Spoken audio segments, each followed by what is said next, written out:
मागील भागामध्ये आपण बघितलं, सगळेजण आपापल्या रूममध्ये गेले. अंजूने येऊन सगळ्यांच्याच मनावरचं ओझं उतरवलं होतं. त्यामुळे पडल्या पडल्या सगळ्यांचा डोळा लागून गेला.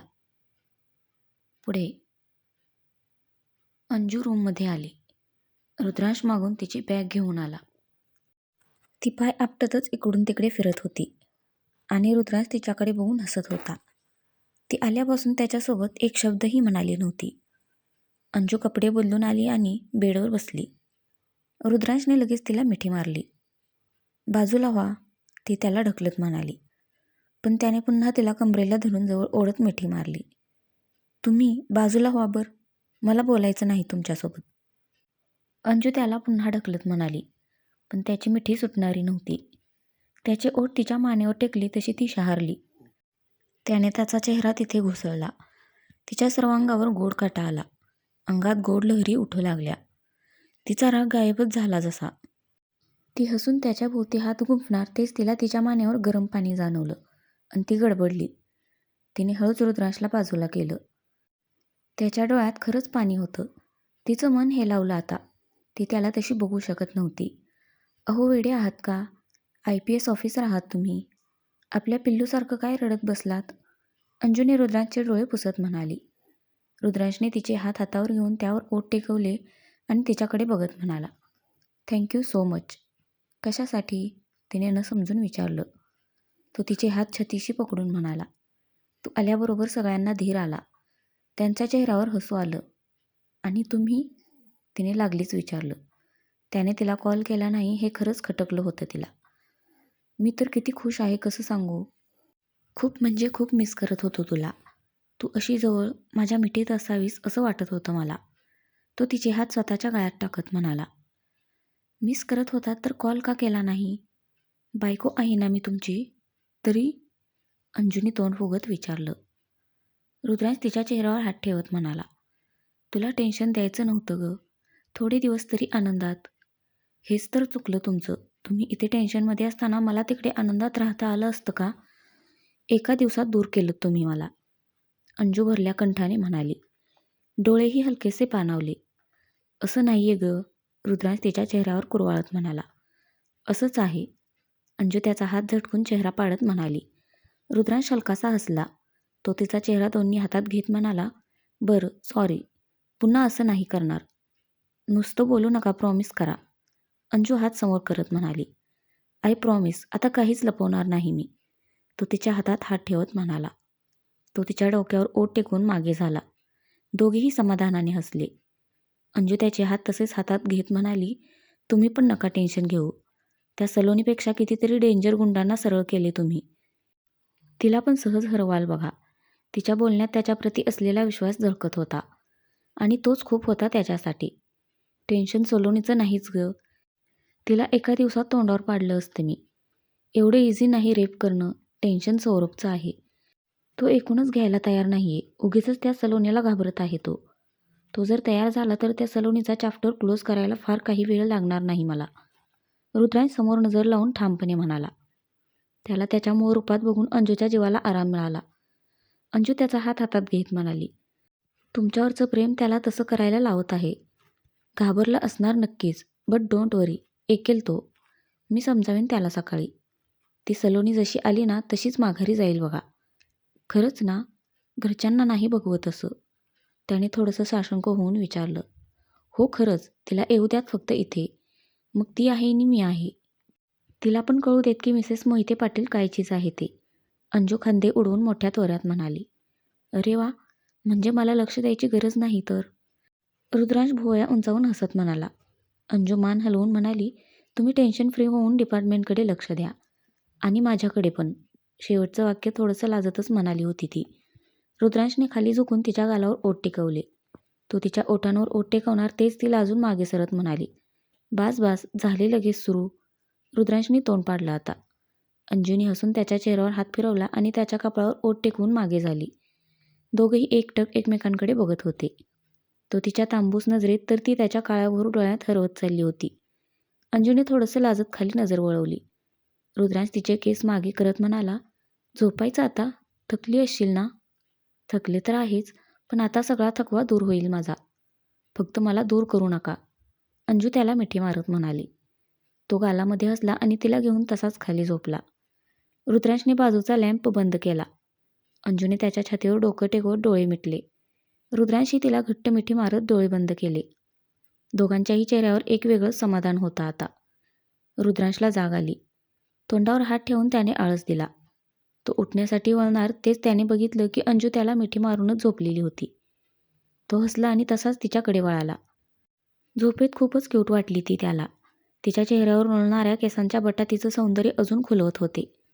त्याने तिच्या चेहऱ्यावर आलेले केस हळूच कानामागे केले. त्याने पुढे झुकत तिच्या कपाळावर ओठ टेकवले अन मागे होऊन तो तसाच तिच्या चेहऱ्याकडे बघत बसला. अंजूला जाग आली तेव्हा ती एकटीच होती बेडवर. तिने बाथरूमचा कानोसा घेतला. रुद्रांश आत नव्हता. ती मग उठून आत गेली. तयार झाल्यानंतर अंजू लगेच किचनमध्ये गेली. गुड मॉर्निंग आई, अंजू अहिल्याबाईंजवळ जात म्हणाली. पण त्यांचं लक्ष होतंच कुठे. समोर चहा उतू जाणार तेच अंजूने पटकन गॅस बंद केला. आई, ती त्यांच्या खांद्यावर हात ठेवत म्हणाली. तशा त्या भानावर आल्या. कुठे हरवल्या होत्या? कुठे हरवणार अजून? नका विचार करू एवढा आई, मी बोलले ना सगळं ठीक होईल. नाही करायचा गं, पण कितीही समजावलं मनाला तरी तेच तेच येत राहतं डोक्यामध्ये. तुम्ही काळजी करू नका, मी चहा घेऊन जाते आणि बोलते त्याच्यासोबत. तो मगाशीच बाहेर गेला. एवढ्या सकाळी? हो. विचारलं तर एका शब्दाने म्हणाला नाही, गेला तसाच निघून. अंजू आता विचारात पडली. माझं तर बाई जीव वर खाली होत आहे. काही चुकीचं तर घडणार नाही ना? अहिल्याबाईंनी टेन्शनमध्ये येत विचारलं. त्यांना आता गलबुलून आलं. आई, अंजूने त्यांना जवळ करत मिठीत घेतलं आणि पाठीवर कुरवाळत ती म्हणाली. काही चुकीचं होणार नाही. आपण सगळेजण सोबत आहोत ना, सगळं ठीक होईल. ती खूप वेळ त्यांच्या पाठीवर हात फिरवत होती. तितक्यात रुद्रांचा वरून आवाज आला. अंजूला आवाज दिला होता त्याने. जा चहा घेऊन त्याला. तुझं नवीन नवीन लग्न झालं आणि तुला साधा त्याचा आनंदही घेता येईना. त्या नाराजीच्या सुरात म्हणाल्या. असं काही नाही आई. नाही खरंच. गावावरून तुम्ही सरळ हनीमूनला गेला असता तर बरं झालं असतं. तुम्ही उगीच जास्त विचार करत आहात. आम्ही सोबत आहोत हे काय कमी आहे का? अंजू त्यांचा हात पकडत म्हणाली. त्या मग हसत म्हणाल्या, बरं जा लवकर, त्यालाही घाई असेल आत जाण्याची. तो काही गप्प नाही बसणार. अंजूने मग चहा गरम करून तिनं कपामध्ये ओतला. ती मग तिच्यासाठी आणि रुद्रांसाठी चहा घेऊन वर गेली. अंजू रूममध्ये आली तर शर्टलेस रुद्रांश गळ्यात टॉवेल टाकून काहीतरी शोधत होता. त्याने साधी बनियन पण घातलेली नव्हती. ओले केसही पुसलेले नव्हते. अंजूने त्याच्याकडे पाठ करत विचारलं, काय शोधत आहात तुम्ही? आणि तिने टेबलवर ट्रे ठेवला. अगं माझी फाईल होती इथे, भेटतच नाही आहे. तो चेक करतच म्हणाला. तिथेच असेल, नीट शोधा ना. अगं नाही आहे, तो मागे वळत म्हणाला. त्याने पाहिलं तर ती त्याच्याकडे पाठ करून उभी होती. त्याने एकदा स्वतःकडे पाहिलं आणि तो हसतच तिच्याजवळ गेला. भेटली का? त्याचा आवाज न आल्याने तिने विचारलं. नाही, तो तिला कमरेला मिठी मारत म्हणाला. त्याने अचानक मिठी मारल्याने ती थोडीशी दचकली. अहो, ती मागे वळणार तशी त्याने त्याची मिठी घट्ट करत तिच्या मानेवर हनुवटी टेकवली. त्याचे ओले केस तिच्या कानाला निघालायला लागले तसं तिने शहारून डोळे बंद केले.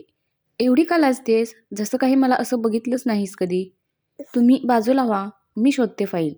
अंजू त्याचे हात सोडवत म्हणाली. ती कव्हरकडे वळणार तेच त्याने तिला कमरेला धरून जवळ ओढलं. तिचे दोन्ही हात आता त्याच्या उघड्या छातीवर गेले. शोधेन मी, तू फक्त अशी जवळ थांब जरा वेळ, तो मिश्किल हसत म्हणाला. अंजू आता लाजली. ती नजर बाजूला वळत म्हणाली. चहा घ्या, थंड होईल. चहा हवाच कुणाला आहे? मग मला आवाज का दिला? तिने बाजूला बघतच विचारलं. अर्जंट बाहेर जावं लागणार आहे मला. जावा की मग, रात्री खूप लेट येईन मी, तो नजर बारीक करत म्हणाला.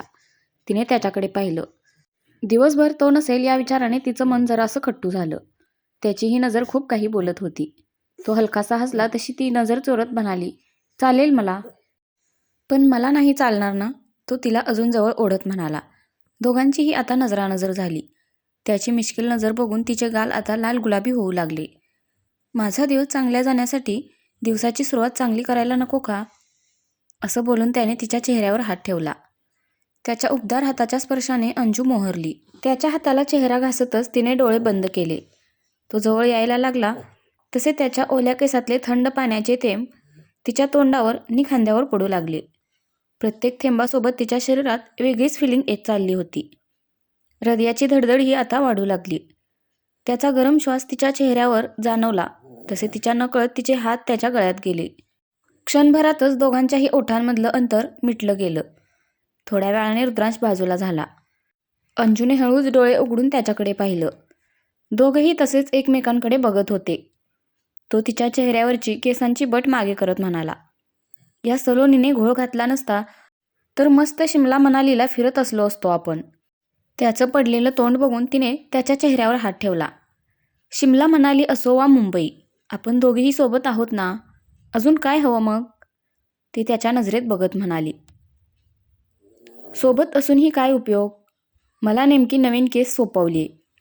आत्ताच कॉल झाला आमचा. अहो मग असू द्यात की, रात्री माझ्याकडेच येणार आहात ना? तरीही ग, नेमकं सौरभचं जे चाललंय, मी इथे असायला हवं. पण मी आहे ना, तुम्ही बिंदासपणे जा तिकडे. मी एकदा सौरभसोबत बोलते तो आला की. तो ऐकेल असं वाटत नाही मला, रुद्रांश बाजूला होत म्हणाला. का नाही ऐकणार? ऐकावंच लागेल त्याला. आणि मी म्हटलं ना, तुम्ही तिकडे लक्ष द्या. मी बघून घेईन इकडे काय करायचं ते. I am sorry. रुद्रांश अंजूचा एक हात हातात घेत म्हणाला. का? तू नवी नवरी बनून इथे आलीस आणि हे असं सगळं. खूप स्वप्न पाहिली असशील तू. तुला घरी पण नाही थांबता आलं माझ्या घरच्या प्रॉब्लेममुळे. ओ, माझंही घर आहे हे. अंजू हात मागे घेत नाराजीत म्हणाली. रुद्रांशने कानाला हात लावला. माझं स्वप्न तुम्ही होतात, जे माझं बनून माझ्याजवळ आहे. मी खूप म्हणजे खूप खुश आहे. त्यामुळे तुम्ही माझा विचार सोडा आणि उरका आता. असं बोलून अंजूने त्याला हाताला धरूनच कबर्डकडे नेलं. ती लगेच कबर्डमध्ये फाईल शोधू लागली. रुद्रांशने समाधानाने हसत तिच्याकडे पाहिलं. त्याने तिला हाताला धरून जवळ ओढलं आणि तिला घट्ट मिठी मारली. अंजू त्याच्या उघड्या अंगाला टेकल्यामुळे थोडीशी गडबडली. पण थोड्या वेळच. त्याची मानेवर रुतणारी हनुवटी तिच्या अंगावर आता रोमांच आणत होती. तिने हळूच तिचे हात त्याच्या पाठीवर ठेवले आणि डोळे मिटून घेतले. चहा थंड झाल्यामुळे अंजू दोन्हीही कप खाली घेऊन आली. हे काय, चहा घेतला नाही तुम्ही? अहिल्याबाईंनी भरलेल्या कपांकडे बघत विचारलं. अंजू बोलणार तेच खाली बसलेली पूर्वी म्हणाली. तू पण कमाल करतेस आई. नवीन लग्न झालेलं जोडपं सकाळी सकाळी चहा घेतं का? मग काय घेतं मम्मा? बाजूलाच दूध पिणाऱ्या अंजूने लगेच विचारलं. अंजू आता लाजतच आत गेली. पूर्वी आणि अहिल्याबाई त्यावर हसल्या. नेमकं वरून येणाऱ्या रुद्रांशने ते पाहिलं. तो अहिल्याबाईंजवळ आला आणि मिठी मारत म्हणाला. तुझा हसरा चेहरा पाहिला म्हणजे माझा दिवस आता चांगला जाणार. अशीच हसत राहा ना आई. दिवस चांगला नक्की यामुळेच जाणार आहे की? पूर्वी बोलता बोलता थांबली आणि कान देऊन ऐकत असलेल्या तानीला ओरडत म्हणाली. ए उरक ग पटकन. तू दूध प्यायचं सोडून काय ऐकत बसलीस? तू मला सांगितलंच नाहीस, ती तक्रारीच्या सुरात म्हणाली. काय? तू मगाशी काय म्हणाली ते? ओहो, मामा सांग रे हिला, पूर्वी रुद्रांशकडे बघत म्हणाली. काय ऐकायचंय माझ्या पिल्लूला? बोला, तू तिच्याजवळ बसत म्हणाला. त्याने तिला मांडीवर बसवलं तशी ती म्हणाली. मम्मा म्हणाली की नवीन जोडपं सकाळी सकाळी चहा नाही घेत. मग काय घेतात? रुद्रांशने आश्चर्याने पूर्वीकडे पाहिलं. हिच्यासमोर तरी, तो इशारा करतच म्हणाला. पूर्वी हसली तसा तो मान हलवत हलकासा लाजला. सांग ना मामा, तानी त्याचा चेहरा स्वतःकडे वळवत म्हणाली. तितक्यात अंजू पोह्यांची प्लेट घेऊन बाहेर आली. तू ना तुझ्या मामीला विचार, ती चांगलं सांगेल तुला, रुद्रांश तिला बाजूला बसवत म्हणाला. अंजूने प्लेट त्याच्यासमोर ठेवत नजरेनेच काय विचारलं. जा बाबा, कोणीच सांगत नाही मला. तूच सांग अंजू मामी, तानी अंजूजवळ जात म्हणाली. अंजूने एक नजर बाजूला फिरवली. पूर्वी आणि अहिल्याबाई अजूनही हसतच होत्या. तिला लगेच कळलं काय टॉपिक चालला आहे ते. बोल ना, नवीन जोडपं सकाळी चहा का नाही घेत? तानीने तिचा हात हलवत विचारलं. अंजूने रुद्रांशकडे पाहिलं तर तो मस्त पोहे खात होता. त्याने तिच्याकडे पाहिलं तशी ती आता खरंच खूप लाजली. चल आत सांगते, असं बोलून तिने पटकन तानीला उचलून घेतलं आणि पटपट आत गेली. या दोघीही आता तोंड दाबून हसू लागल्या. रुद्रांशी थोडंसं लाजत त्यांना सामील झाला. बोल ना, तानी आत आलेल्या अंजूला म्हणाली. अगं आम्ही पण दूध घेतो तुझ्यासारखं, अंजू तिला किचन ओट्यावर बसवत म्हणाली. का? अंजूला पुढे काय उत्तर द्यावं ते सुचेना. आता काय उत्तर देऊ हिला? हे पण ना, कुठल्या संकटात टाकलं मला. लहान मुलांसमोर पण काय बोलावं कळत नाही का? ताई पण ना, मी वेट करतेय. तानी अंजूकडे बघत म्हणाली. तिचा तो क्यूटवाला फेस बघून अंजू हसली आणि म्हणाली, नवीन जोडपं दूध घेतं कारण नवीन लग्न झाल्यावर खूप जिम्मेदारी येते ना. तुला कसा होमवर्क असतो, अगदी तसाच समज. मग त्यासाठी ताकद पण नको का तेवढी, म्हणून मग आम्ही पण दूध घेतो. असं आहे का? एवढंच उत्तर द्यायला पण जमलं नाही मम्माला. तू खरंच खूप हुशार आहेस मामी. पण माझी पिल्लू माझ्यापेक्षाही हुशार आहे. अंजू तिचे गाल ओढत म्हणाली आणि तिने तिच्या गालावर ओठ टेकवले. तितक्यात बाजूला कोणीतरी खाकरलं. अंजूनी पाहिलं तर रुद्रांश प्लेट ठेवत होता तिथे. त्याने तिला समजेल असंच गालावर बोट ठेवलं. अंजूनी तानीकडे इशारा केला. पिल्लू, जा मम्मा बोलवतेय बाहेर, रुद्रांश तानीला म्हणाला. नको, मी इथेच अंजू मामीसोबत थांबणार आहे. अगं परत ये. नाही नको, मी तिला मदत करते. करू ना मामी? तानीने अंजूकडे बघत विचारलं. तिने मान हलवली. पिल्लू, मी आता दिवसभर नसणार आहे. का मामा? बाहेर जायचंय ना, मी पण येऊ? नेलं असतं पण रात्री खूप लेट होईल राजा. कधी येईल तेही माहीत नाही, तो अंजूकडे बघत म्हणाला. तिने नजर रोखून त्याच्याकडे पाहिलं. रुद्रांश आता तानीकडे बघत म्हणाला. तुझ्या मामीला सांग की मला पण. अहो, अंजूने रुद्रांशला मध्येच थांबवलं. तिने आता डोळे मोठे करतच त्याच्याकडे पाहिलं. तो नजरेनेच प्लीज म्हणाला. अंजूने लाजतच गळ्यातलं मंगळसूत्र पकडलं. त्याची ती प्रेमाने भरलेली नजर बघून त्याला नाही म्हणायला जीवावर आलं होतं तिच्या. अंजूने रुद्रांशने ठेवलेली प्लेट घेतली आणि तानीकडे देत म्हणाली. ही प्लेट ठेव गं पिल्लू तिकडे. तानी प्लेट पलीकडे ठेवण्यासाठी वळाली तशी अंजूही लगेच इकडे रुद्रांच्या गालावर ओठ टेकवण्यासाठी वळाली. पण आपले IPS ऑफिसर चान्स का सोडतील? त्याने पटकन पुढे होऊन तिच्या ओठांवर ओठ टेकवले. तो मागे झाला तसं अंजूने घाबरून तानीकडे पाहिलं. ती अजूनही प्लेट बेसिनकडे ढकलण्यातच बिझी होती. ती छातीवर हात ठेवत रिलॅक्स झाली. तिने रुद्रांशकडे पाहिलं तसा तो हसला आणि म्हणाला. बाय पिल्लू. बाय मामा. मामीची काळजी घे बरं, रुद्रांश तिच्याकडे बघत म्हणाला. तानीने मान हलवली. बाय, तो अंजूकडे बघत म्हणाला. तिनेही हसून बाय केलं. तो बाहेर गेला तशी अंजू फ्रीजकडे वळाली आणि तोंडावर हात ठेवत लाजतच हसली. हा अजून कसा आला नाही? अहिल्याबाई बाहेर बघत म्हणाल्या. कोण? बाहेर आलेल्या रुद्रांशने विचारलं. अरे सौरभ, कधीचा गेला आहे. गेला असेल जॉगिंगसाठी. तू टेन्शन घेऊ नकोस. आणि मी मुकेशला पुढे काय करायचे ते सांगितलं आहे. इथेही काही मदत लागलीच तर त्याला लगेच बोलवा. हो बोलवतो, तू काळजी घे तुझी. मी घेतो का आई? तू लक्ष दे स्वतःकडे. बस. चल येऊ? लवकर ये. हो, अंजूसोबतच थांब ताई. बाय, तो पूर्वीकडे बघत म्हणाला. तिने मान हलवली तसा तो बाहेर गेला. अंजू तानीला घेऊन बाहेर आली. त्या तिघी बोलतच होत्या की दारात बेल वाजली. दरवाजा तर उघडाच आहे, पूर्वी उठत म्हणाली. ती दरवाजाकडे गेली तसे तिने तोंडावर हात ठेवले. तिने घाबरून यांच्याकडे पाहिलं.